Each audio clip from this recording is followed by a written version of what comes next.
السلام عليكم ورحمة الله وبركاته. الحمد لله الذي هدانا لهذا نحمده ونستعينه ونستغفره ونؤمن به ونتوكل عليه ونعوذ بالله من شرور أنفسنا ومن سيئات أعمالنا من يهد الله فلا مضل له ومن يضلل فلا هادي له. أشهد أن لا إله إلا الله وحده لا شريك له وأشهد أن سيدنا ونبينا مولانا محمد عبده ورسوله أما بعد. قال الله تبارك وتعالى في محكم تنزيل وفي الفرقان المجيد بعد أعوذ بالله من الشيطان الرجيم بفضله بسم الله الرحمن الرحيم. وَلِكُلِّ أُمَّةٍ جَعَلْنَا مَنْسَكًا لِيَذْكُرُوا اسْمَ اللَّهِ عَلَى مَا رَزَقَهُم مِّن بَهِيمَةِ الْأَنْعَامِ. صدق الله العلي العظيم وصدق رسول النبي الكريم ونحن على ذلك من الشاكرين والشاهدين والحمد لله رب العالمين. رب اشرح لي صدري ويسر لي أمري واحلل عقدة من لساني ويفقهوا قولي. ربي زدني علما وارزقني فهما. اللهم صل على سيدنا محمد طب القلوب دوائها وعافية الأبدان وشفائها ونور الأبصار وضيائها وعلى آله وصحبه وبارك وسلم عليه. புகழ் அனைத்தும் அல்லாஹ் ஒருவனுக்கே உரித்தாகட்டுமாக. அவனுடைய ஸலாத்தும் ஸலாமும் கருணையும் ஈடேற்றமும் நமது நாயகம் நற்குணத்தின் தாயகம் நபிகளங்கள் பெருமானார் ரசூல் அக்ரம் தாஜிதாரே மதீனா சர்வரே காயினார் ஸல்லல்லாஹு அலைஹி வஸல்லம் அவர்கள் மீதும் அவர்களுடைய தோழர்கள் சஹாபாக்கள் தாபீன்கள் தபா தாபீன்கள் சுஹதாக்கள் அவுலியாக்கள் குறிப்பாக மோமீன்களான முஸ்லிம்களான நம் அனைவர் மீதும் இன்றும் இனி என்றும் உண்டாகட்டுமாக. சங்கைக்குரிய அல்லாஹுவின் நல்லடியார்களே, ரமலானுடைய 30 நாட்களுக்கு பிறகு மார்க்கத்தில் மிக முக்கியமாக சொல்லப்பட்ட நாட்கள் தில்ஹிஜ்ஜாவினுடைய 10 நாட்கள். வல் ஃபஜ்ரி வலயாலின் அஷ்ர் என்பதாக அல்லாஹ் சொல்லுவான். 10 நாட்கள் மிகவும் சிறப்பு வாய்ந்தது. நம்ம மொழியில சொன்னா 10 நாள் திருவிழா. தில்ஹிஜ்ஜாவினுடைய பிறை 1 ஆரம்பிச்சு பிறை 10 வரைக்கும் அந்த 10 இருக்கிற சிறப்பு அதுக்கடுத்து ஒரு 3 நாள் தொடரும். அப்படி ரமலான் மாதத்திற்கு அடுத்தபடியாக ரசூலுல்லாஹி ஸல்லல்லாஹு அலைஹி வஸல்லம் அவர்கள் சிலாகித்து கூறிய நாட்களில் நாம் இருக்கிறோம். இந்த தில்ஹிஜ்ஜாவுடைய நாளுடைய சிறப்பை ஒரு மனுஷன் தெரிஞ்சுக்கிட்டான்னு சொன்னா 10 நாள் நோன்பு வைப்பான். சில பேர் வைக்கிறாங்க. தில்ஹிஜ்ஜாவுடைய 10 நாட்களுமே நோன்பு வைக்கக்கூடியவங்களும் இருக்கிறாங்க. குறைந்தபட்சம் என்ன செய்ய வேண்டியது, அந்த பெருநாளைக்கு முதல் நாள் நமக்கு வரக்கூடிய புதன்கிழமை அரஃபாவுடைய நோன்பு, அந்த ஒரு நோன்பு நோற்பது பொதுவா நம்மள்ட்ட ஒரு பழக்கம் இருக்கு. ஒரு நோன்பு வைக்கணும் அப்படின்னு சொன்னா நம்ம பொதுவா கேட்டு கேட்டு அப்படியே பழகிட்டோம். மேராஜ் இரவுக்கு மிச்சரு, பராத் ராத்திரிக்கு பக்கோடான்னு சொல்லி சொல்லி சொல்லி அப்படி பழகி அப்போ வந்தால் என்ன கிடைக்கும், மேராஜுக்கு வந்தால் என்ன கிடைக்கும், பராத்துக்கு வந்தால் என்ன கிடைக்கும், சுருக்கமாக ஒற்றை வார்த்தை, எதுக்கு வந்தாலும் அல்லாஹ்வுடைய அருள் கிடைக்கும். அதை விட்டுறோம். உலக ஆதாயத்தில் தான் கேட்குறோம் என்ன கிடைக்கும் என்ன கிடைக்கும்னு சொல்லி. இது மனிதர்களுடைய மனநிலை, மைண்ட் அப்படியே செட் ஆயிருச்சு. எதுக்கு வந்தால் என்ன கிடைக்கும். இப்போ குர்பானிக்கு அப்படி தானே கேட்குறோம். நான் குர்பானி கொடுக்குறேன், அதுக்கு என்ன கிடைக்கும். இன்னைக்கு இல்லை, ரசூல்லாட்டே கேட்டாங்க. பின்னாடி சொல்கிறேன் ஹதீஸ். ரசூல்லாட்டே கேட்டாங்க, குர்பானி கொடுக்க சொல்றீங்க, அதுக்கு எங்களுக்கு என்ன கிடைக்கும். இப்படி கேட்டு கேட்டு வந்ததுனால இந்த அரஃபாவுடைய நோன்பு வாஜிப். ரமலானுடைய நோன்புக்கு அப்புறம் முஹர்ரமுடைய நோன்புக்கு அப்புறம் மிக முக்கியமாக சொல்லப்பட்ட நோன்பு அரஃபா.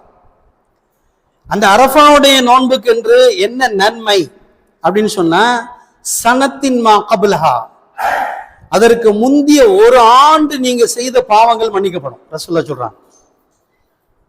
அப்ப அந்த நோன்புக்குண்டான பலனையும் ரசூல்லா சொல்லிட்டா. நோம்புக்குண்டான பலனையும் என்ன செஞ்சுட்டாங்க, ரசூல்லா சொல்லிட்டான்.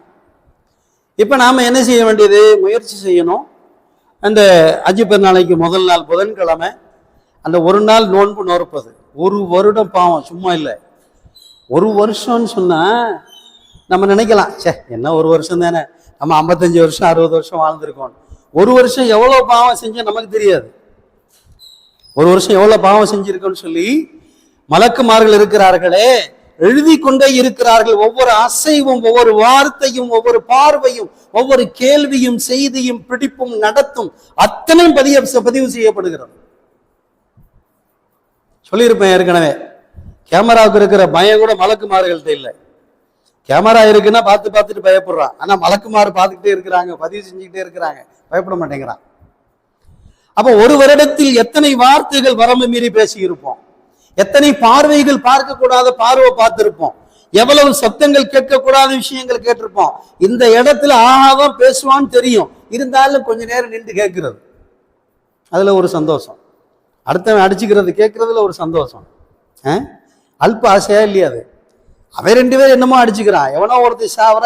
ரசூலுல்லாஹ் சொன்னாங்களே ஹதீஸ்ல, அநீதி செஞ்சவன் செய்யப்பட்டவன் 2 பேரையும் நீங்க என்ன செய்யுங்க, பாதுகாத்துருங்க, அவங்கள என்ன செய்யுங்க, பாவத்திலிருந்து பாதுகாத்துருங்கன்னு ரசூலுல்லாஹ் சொன்னார். சஹாபாக்கள் கேட்டாங்க, யா ரசூலுல்லாஹ், அநியாயம் செய்யறவன, அநீதி இழைக்கப்பட்டவனை நாங்க என்ன செய்வோம், அவனை பாதுகாத்து கூட்டு வந்துடும். ஒருத்தன் கொல்றான், ஒருத்தன் கொல்லப்படுறான், ஒருத்தன் கொலை செய்யறான், ஒருத்தன் கொல்லப்படுறான். அப்ப கொலை செய்யப்படுறவனை என்ன செய்யலாம், அவன்கிட்ட இருந்து காப்பாத்தி நம்ம கொண்டு வரலாம். இது நம்ம செய்யற நன்மை. கொலை செய்யறவனை எப்படி காப்பாத்துறது? ரசூலுல்லாஹ் 2 பேரையும் காப்பாத்துங்க. கொலை செய்யறவனை எப்படி காப்பாத்துறான்? அவன் ஏற்கனவே மிருகம் ஆயிட்டான், அவனை எப்படி காப்பாத்துறது சொன்னாங்க, அவன் கொலை செய்கிற செயல்ல இருந்து அவனை தடுங்க. இது நீங்க செய்யற நன்மை.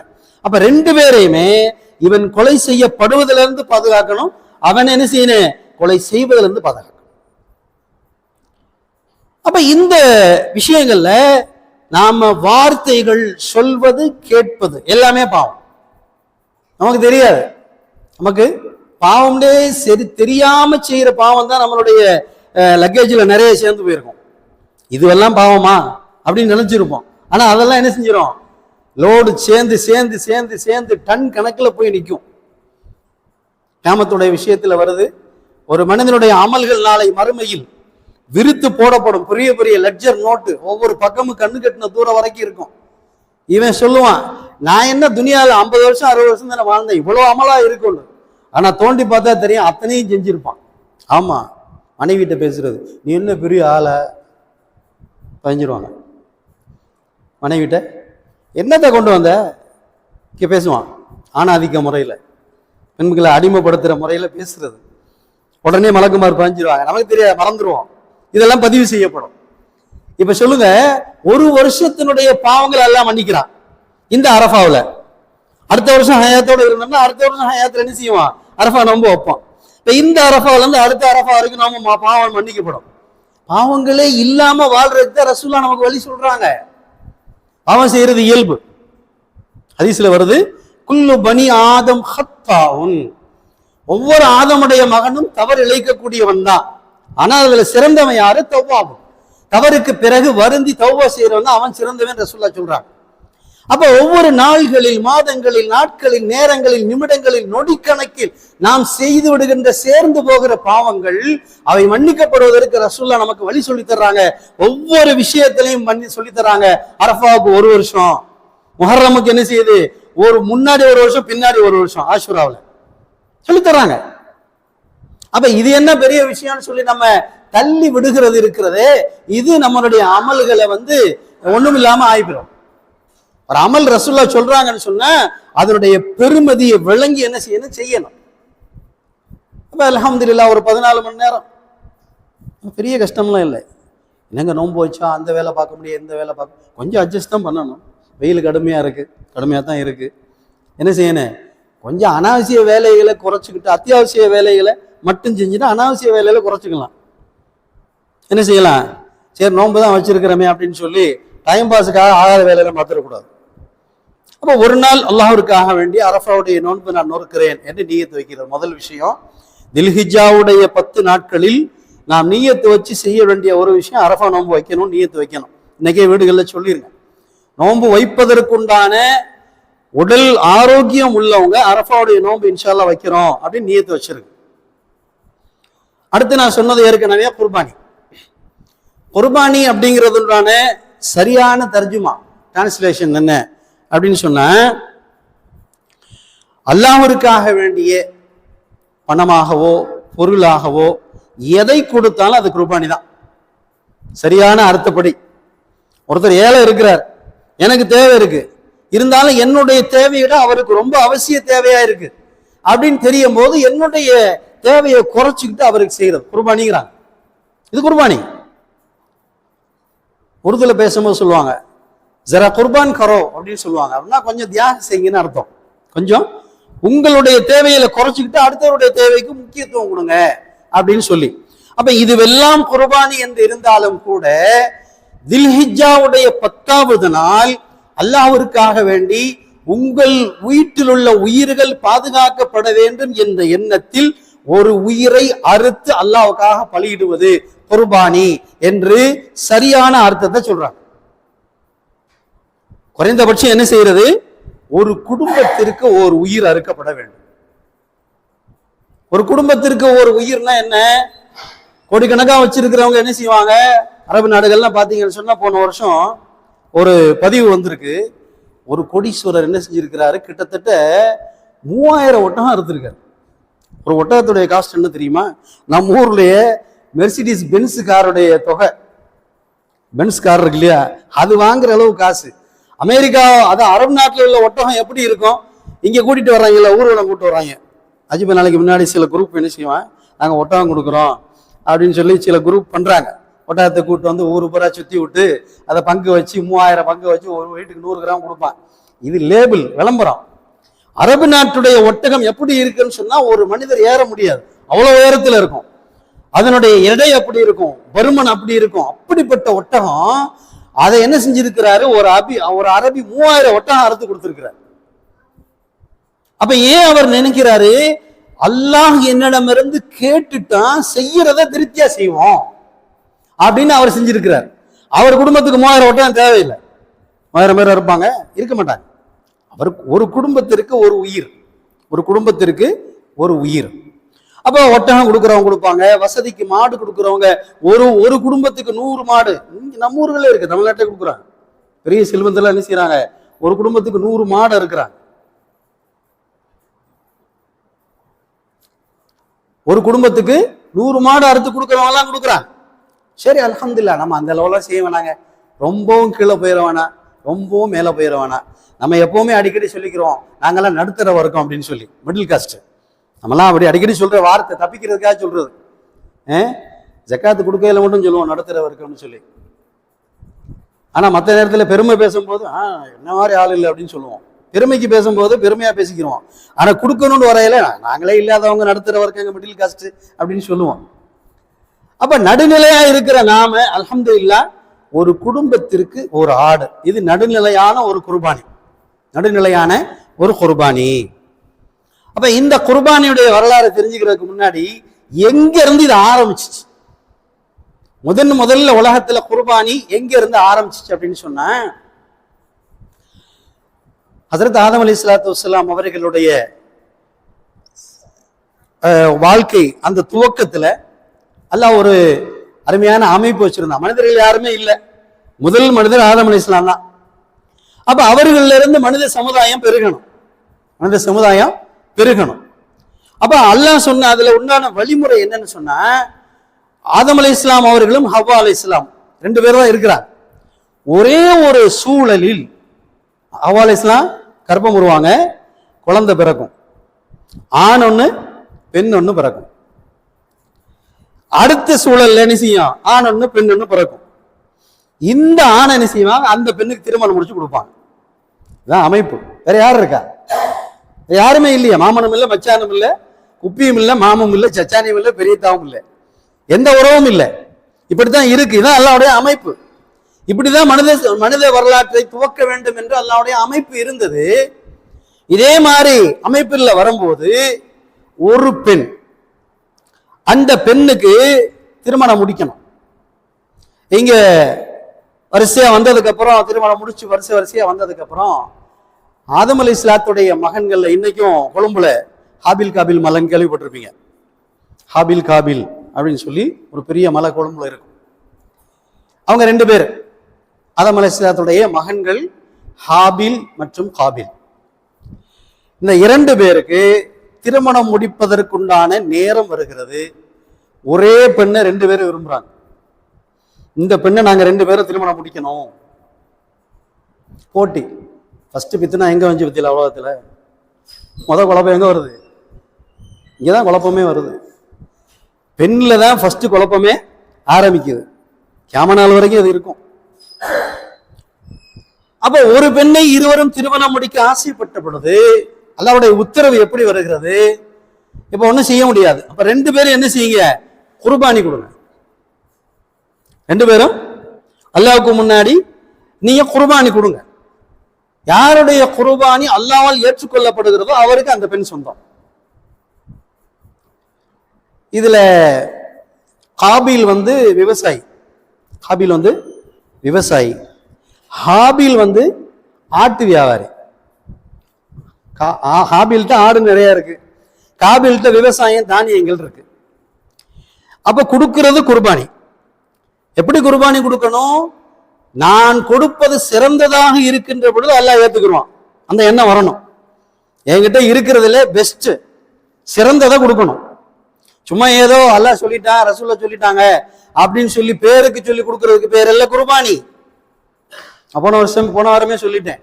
ஏதோ ஒண்ணு 3 700 கொடுங்க, டோக்கன் வாங்க, அறுத்து விடுங்க, யாரையும் கொடுங்க, அப்படி இல்லை. குர்பானி என்பது என்னால் முடிந்தவரை சிரமப்படணும், கஷ்டப்படணும். அதுதான் குர்பானி. நீங்கள் எதை விரும்புகிறீர்களோ அதை கொடுத்தாதான் குர்பானி. நான் சாப்பிடுறது நல்லா சாப்பிடுவேன், அங்கே கொடுக்கறது வேற, அது குர்பானி ஆகாது. இது என்ன ஆகாது? குர்பானி ஆகாது. அப்ப என்ன செய்யறாரு காபில் விவசாயி? அவர் என்ன செய்யறாரு? உமியும் தவிடுமா இருக்கிற தானியங்களை ஒரு தட்டு பூரா கொண்டு வந்தார், குர்பானி கொடுக்குறாராம். எப்படி? இன்னும் உமி சுத்தம் பண்ணல, அதோடைய தோலெல்லாம் சுத்தம் பண்ணல, அப்படி ஒரு தட்டு நிறைய தானியங்களை கொண்டு வந்து வச்சார். என்னன்னு கேட்டாங்க, நான் குர்பானி கொடுக்குறேன். அவர் என்ன பண்ணாரு? காபில் ஒரு முழு ஆடு, நீங்க சுத்தது இல்ல மிஷின்ல, அது மாதிரி ஒரு முழு ஆட்டை கொண்டு வந்து அறுத்து அப்படியே பச்சை இறைச்சியா கொண்டு வந்து வச்சார். அப்ப இந்த கொடுக்கறதுல கூட அவர் வந்து சரியானதை கொடுக்கல. காபில் சரியானதை சுத்தம் பண்ணி வைக்கல, தானியத்தை ஏதோ ஒரு பேர் கொண்டு வந்து வச்சாரு. இங்கே ஒரு முழு ஆடு அறுத்து இறைச்சி வைக்கப்பட்டிருக்கிறது. அவர்களுடைய அந்த முறைப்படி வானிலிருந்து நெருப்பு வருகிறது, நேரா வந்து இறைச்சியை கரிச்சிட்டு போயிடுச்சு. யாருடைய இறைச்சியை அந்த நெருப்பு தொடுகிறதோ, நெருப்பு சுடுகிறதோ, அவருடைய குர்பானி ஏற்றுக்கொள்ளப்படும். குர்ஆன்ல இருக்கு இந்த அந்த நேரத்தில் உள்ள வசனம். அப்ப யாருக்கு சாங்ஷன் ஆயிடுச்சு? அந்த பெண்ணு ஆடு கொண்டு வந்தது யாரு? ஹாபில். காபிலுடைய குர்பானி மறுக்கப்பட்டுருச்சு. இந்த பெண் இவருக்கென்று சொந்தமாக்கப்படுகிறது. முறையாக இவருக்கென்று ஆனதுக்கு அப்புறம் ஒரு சம்பவம் நடக்குது, அதுவும் குர்ஆன்ல எல்லாம் பதிவு செய்யறான். காபில் என்ன செஞ்சாரு? நான்ல முயற்சி பண்ண அந்த பெண்ணை கல்யாணம் பண்றதுக்கு, இவருக்கு சொந்தமாக போகுதான்னு சொல்லி அந்த ஹாபிலை கொலை செய்து விடுகிறார். ஃபர்ஸ்ட் மர்டர், உலகத்தினுடைய முதல் கொலை. அல்லாஹ் குர்ஆன்ல பதிவு செய்யறான். பதட்டத்துல குர்ஆன் கொலை பண்ணிட்டான். ஆனா செய்த தன்னுடைய சகோதரருடைய அந்த மையத்தை மறைக்க தெரியல. இன்னைக்கு எல்லாமே பண்ணிடுவாங்க. வீட்டிலே அடக்கம் பண்ணிட்டு திண்ணை கட்டி மேல படுத்திருக்கான், நியூஸ் வருது. என்ன செய்யறாங்க? வீட்டுக்குள்ளே கொலை பண்ணி வீட்டிலே குழி தோண்டி புதைச்சு அதுக்கு மேல திண்ணை மாதிரி கட்டி 4-5 நாள் படுத்து இருந்துட்டு 5ஆவது நாள் சொல்றான் என் பொண்டாட்டியை காணோம். நியூஸ் வருதா இல்லையா? எல்லாரும் சேர்ந்து தேடுறான், இவனும் சேர்ந்து தேடுறான். என்னடா காணான்னு சொல்லி எல்லாம் போட்டு கடைசியில போலீஸ் நாய் வருது, எல்லாம் பண்ணி வீட்டுக்குள்ள போய் அந்த இடத்துல போய் தோன்றான்னா, தோண்டி திண்ணை கட்டி அவன் படுத்திருக்கான். இன்னைக்கு எல்லாம் பண்றாங்க. ஆனா அன்னைக்கு அந்த டெக்னிக் தெரியல. தன்னுடைய சகோதரனை கொலை செஞ்சு தோல் மேல அந்த சடலத்தை போட்டுக்கொண்டு நாள் கணக்குல சுத்துறான். என்ன செய்யறது தெரியல. அல்லாஹ் சொல்றான் குர்ஆன்ல, நாம் தான் ஒரு காகத்தை அனுப்பி 2 காகங்கள் சண்டை போட்டுக்கொண்டு ஒரு காகம் இன்னொரு காகத்தை கொலை செய்து அந்த செத்த காக்காயை உயிரோடு இருக்கிற காக்கா மண்ணை தோண்டி புதைக்குது. இன்னைக்கு நம்ம செஞ்சுக்கிட்டு இருக்கிற வேலை யார் சொல்லி கொடுத்தா? இன்னைக்கு தள்ளுறமே, மண்ணை தள்ளுறமே, சொந்த பந்த அத்தா அம்மா நனிமா எல்லாத்தையும். அப்ப இந்த வேலை யார் சொல்லி கொடுத்தா? அல்லாஹ் சொல்லி கொடுக்குறான். உங்களுடைய உறவுகள் இறந்து போனால் மண்ணை தோண்டி உள்ளே புதையுங்கள் என்று அல்லாஹ் அன்றைக்கு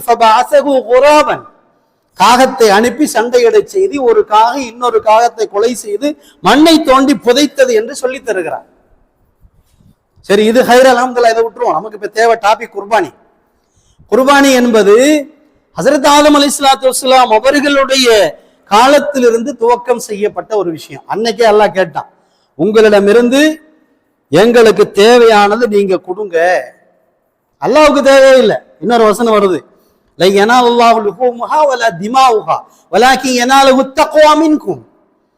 உங்களுடைய ரத்தமோ இறைச்சியோ அதனுடைய தோலோ எதுவுமே தேவையில்லை அல்லாஹ்வுக்கு. ஆனால் அதில் கொடுக்கும் பொழுது உங்களுடைய மனதில் இருக்கிற இறையச்சம், தக்வா, அதைத்தான் அல்லாஹ் பார்க்கிறான். நான் எப்படி கொடுக்கிறேன் தெரியுமா? அல்லாஹ் கேட்டுட்டான், நான் சிறந்ததை தருவேன் என்ற எண்ணத்தில் கொடுக்கிறார்கள். அப்ப சஹாபாக்கள் கேட்டாங்க, அந்த ஹதீஸ், குர்பானினா என்ன? மா அல்லாஹியா, உலுஹியான்னு சொல்றது அரபில உலுஹியா அப்படின்னு சொல்றது. உலுஹியானா அறுத்து கொடுக்கிறது. அதை வச்சுதான் இந்த பெருநாளைக்கு ஈதுல் அல்ஹான்னு சொல்றது. இந்த பெருநாளைக்கு பேர் என்னங்க? ஈதுல் அல்ஹா. அது ஈதுல் ஃபித்ர், நோன்பு பெருநாள். இந்த பெருநாளைக்கு பேர் ஈதுல் அல்ஹா. அல்ஹான்னு சொன்னா அறுத்து கொடுக்கும் பெருநாள். இந்த பெருநாளே அறுக்கிறதா.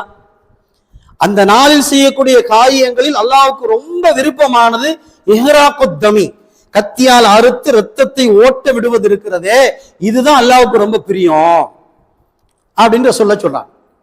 அப்ப சஹாபாக்கள் கேட்டாங்க, ஒமல் உல்ஹியா, குர்பானினா என்ன? அதனுடைய சாராம்சம் எங்க இருந்து வருது அப்படின்னு சொன்னா, பைன்னஹு அபீக்கும் இப்ராஹிம், உங்களுக்கும் எங்களுக்கும் தந்தையான இப்ராஹிம் அலைஹிஸ்ஸலாம் அவர்கள் செய்த வழிமுறை. இதை முறைப்படி செஞ்சது இப்ராஹிம் அலைஹிஸ்ஸலாம். இஸ்மாயில் அலைஹிஸ்ஸலாத்தை அறுக்க சொன்னாங்க, அதுக்கு பதிலாக அல்லாஹ் ஆட்டை கொடுத்தான். ஆட்டை அறுத்தது யாருதான்? இப்ராஹிம் அலைஹிஸ்ஸலாம் தான் முதல்ல ஆட்டை அறுத்தான். அப்ப அன்றைக்கு தன்னுடைய மகனுக்கு பதிலாக ஆட்டை அறுத்த இப்ராஹிம் அலைஹிஸ்ஸலாம் அவர்கள். இப்படித்தான் குர்பானி நடைமுறைக்கு வந்தது. திரும்ப சஹாபாக்கள் கேட்டாங்க, நம்ம கேட்ட கேள்வி, வமாலனா, அப்படி அறுத்து கொடுத்தா எங்களுக்கு என்ன கிடைக்கும்? என்ன கேட்டாங்க? குர்பானி கொடுத்துறோம், எங்களுக்கு என்ன கிடைக்கும்? லிகுல்லி ஷாரத்தின் ஹசனா, ரசூலுல்லாஹ் சொன்னாங்க. குர்பானி கொடுத்தீங்கன்னு சொன்னா அந்த குர்பானியுடைய பிராணியினுடைய ஒவ்வொரு ரோமத்திற்கும் பதிலாக நன்மை எழுதப்படும் சொன்னாங்க. எவ்வளவு ரோமம் இருக்கணும்? அந்த ஆட்டுக்கு மேல கை வச்சு பார்த்தோம் சொன்னா கை மறைஞ்சிடணும், அப்படி இருக்கணும். இன்னைக்கு ஆடுல பல வகை இருக்கு. மேச்சேரிங்கிற செம்மறி ஆடு, வெள்ளாடு, கொடி ஆடு, என்னென்னமோ வகையெல்லாம் இருக்கு. எந்த ஆட்டில் ரோமம் அதிகமாக இருக்குமோ அந்த ஆட்டை கொடுக்கணுமா. அப்பதான் ரசூலுல்லாஹ் சொன்னா இந்த ஹதீஸ் சாத்தியமாகும். லிகுல்லி ஷாரத்தின் ஹசனா, ஒவ்வொரு முடிக்கும் பகரமாக உங்களுக்கு நன்மை கிடைக்கும் சொன்னாங்க. நாளைக்கு மறுமையில நீங்கள் அறுத்த ஆடு இருக்கிறதே, அதனுடைய குழம்புகளுடன் தோலுடனும் கொம்புகளுடனும் என்ன செய்யுமா? கம்பீரமா வந்து நிற்கும். இவர் என்னை அறுத்தார், இவரே நான் என்ன செய்வேன்? சிராத்துல் முஸ்தகிம் பாலத்துல தூக்கிட்டு போவேன் அப்படின்னு சொல்லி வந்து நிக்குமா. இப்ப யோசிச்சு பாருங்க, இது ஊரா கூட்டு குர்பான்ல வருமா? நீங்க பிராக்டிக்கலா யோசிங்க. நான் கொடுத்துட்டேங்க, டோக்கன் போட்டாங்க. இல்லை, நம்ம ஒரு இதாக யோசிப்போம். இது அத்தனை நன்மைகளும் கூட்டு குர்பான்ல கிடைக்குமா? இன்னும் சந்தேகம் கேட்டா, இன்னைக்கு கூட ஒரு சந்தேகம் கேட்டா, ஒரு குடும்பத்துக்கு ஒரு ஆடுன்னு சொல்றீங்க, ஒரு குடும்பத்துக்கு ஒரு ஆடுன்னு சொல்றீங்க. எங்க குடும்பத்துல 10-15 பேர் இருக்கிறாங்க. அல்ஹம்துலில்லாஹ் ஒரு ஆடு வாங்கி கட்டிட்டு வந்தா இருக்கு, ரொம்ப திடகாத்திரமா இருக்கு. இருந்தாலும் எனக்கு ஒரு ஆசை, என் குடும்பத்துல 10 பேர் இருக்கிறோம், சரி இன்னும் ஏதாவது செய்யணுமே, எல்லாருடைய உயிருக்குள்ள பாதுகாப்பு, ஒரு ஆடு மட்டும் பத்தாதே, இன்னும் ஏதாவது செய்யணுமே. அப்ப சொன்னோம், அல்ஹம்துலில்லாஹ் ஒரு ஆடு நியத்தை வச்சுட்டீங்க, உங்களுடைய திருப்திக்காக என்ன செய்யுங்க, இன்னும் ஒரு 2 பங்கு வேணா போடும், அடிஷ்னல். இது வந்து மேல்மிச்சமாக என் குடும்பத்தில் ஒவ்வொருவரும் நன்றாக இருக்க வேண்டும் என்ற எண்ணத்தில் நான் அதிகம் கொடுக்க வேண்டும் என்ற எண்ணத்துல கேட்கிறாங்க. நல்ல எண்ணம், நான் இன்னும் அதிகமா கொடுக்கணும்னு கேட்கிறாங்க. ஆனா நம்ம இன்னும் அதிகமா குறைக்கணும்னு பாக்குறோம். யாரோ கேட்டாங்க, நம்ம ஊர்ல இல்ல, கேட்டாங்க என்ன 3700 அங்க 3500 தானே இருக்கு, இதுல என்னங்க கிடைக்குது? ஒரு குர்பானி என்னுடைய குடும்பத்தின் அத்தனை உறுப்பினர்களுக்கும் பாதுகாப்பு பத்திரம் எழுதி தரக்கூடிய ஒரு செயல். அல்லாஹ் ரசூலால் அங்கீகரிக்கப்பட்டு இது கொடுக்க வேண்டும் என்று கட்டளை இடப்பட்ட விஷயத்துல போய் 100க்கும் 200க்கும் போய் பேரம் பேசி அங்க கூட இங்க குறைச்சு, நான் ரொம்ப திறமையா என்ன செஞ்சேன், 2க்கு 200 ரூபா குறைச்சிட்டேன், இதெல்லாம் பேசுறோம். கொடுக்கிற விஷயத்துல இந்த மாதிரி கணக்கெல்லாம் பார்க்காதீங்க. ஏன்னா இதற்குரிய பிரதி என்னவென்று பாருங்க. இன்னும் நாட்கள் மீதம் இருக்கிறது, இன்னும் நிறைய நாள் இருக்கு. இன்னும் கூட என்ன செய்யலாம், நம்ம வாங்கி வளர்த்து குர்பானி கொடுக்கலாம். வாங்கி வளர்த்து குர்பானி கொடுக்கலாம். இன்ஷா அல்லாஹ் நியத்து வைங்க. 2 விஷயம். 1, அரஃபாவுடைய நோன்பு. நம்முடைய ஊரில் நம்முடைய குடும்பத்தில் ஆண்கள் பெண்கள் யாருக்கெல்லாம் நோன்பு வைக்க உடலில் ஆரோக்கியம் இருக்கிறதோ அவர்கள் எல்லோரும் இன்ஷா அல்லாஹ் அரஃபாவுடைய நோன்பு வைப்போம். அதனால் ஒரு வருடத்துடைய பாவம் மன்னிக்கப்படும். 2வது, குர்பானிக்குடைய நாட்கள் இன்னும் மீதம் இருக்கிறது. அந்த நாட்களிலுக்குள்ளாக குர்பானுடைய பிராணியை வாங்கி அதை நம்மளுடைய பாசமா வளர்த்து அதுக்கு ஊட்டி விட்டு அதை அறுத்து நாம் இன்ஷா அல்லாஹ் குர்பானி கொடுப்போம். இல்லாமல் அல்லாஹ் ஜல்ல ஷானஹு தஆலா நம்முடைய இந்த தில்ஹிஜ்ஜாவுடைய 10 நாட்களில் அதனுடைய சிறப்புகளால் நம்முடைய பாவங்களை மன்னித்தருள்வானாக. எவ்வளவு அவனுடைய நெருக்கத்தை பெற முடியுமோ அவ்வளவு இந்த நாட்களில் தனிமையில உட்கார்ந்து, யா அல்லாஹ் இந்த நாள், இந்த தில்ஹிஜாவுடைய 10 நாள் அடுத்து என் வாழ்க்கை வருமா வராதா தெரியாது. அதுக்கு முன்னாடி மௌத்து வந்துட்டா, அடுத்த தில்ஹிஜாவுக்கு முன்னாடி மௌத்து வந்துட்டா என்னங்க செய்யறது? இந்த தில்ஹிஜா எனக்கு நீ தந்திருக்கிறாய், நீ என் எஜமான், நான் உன்னுடைய அடிமை, நான் அழுகிறேன், என்னுடைய பாவத்தை மன்னிச்சிரு. கேளுங்க தனியா. அல்லாஹ் நம்முடைய எல்லா அமல்களையும் அங்கீகரித்தல் புரிவானாக. அஸ்ஸலாமு அலைக்கும்.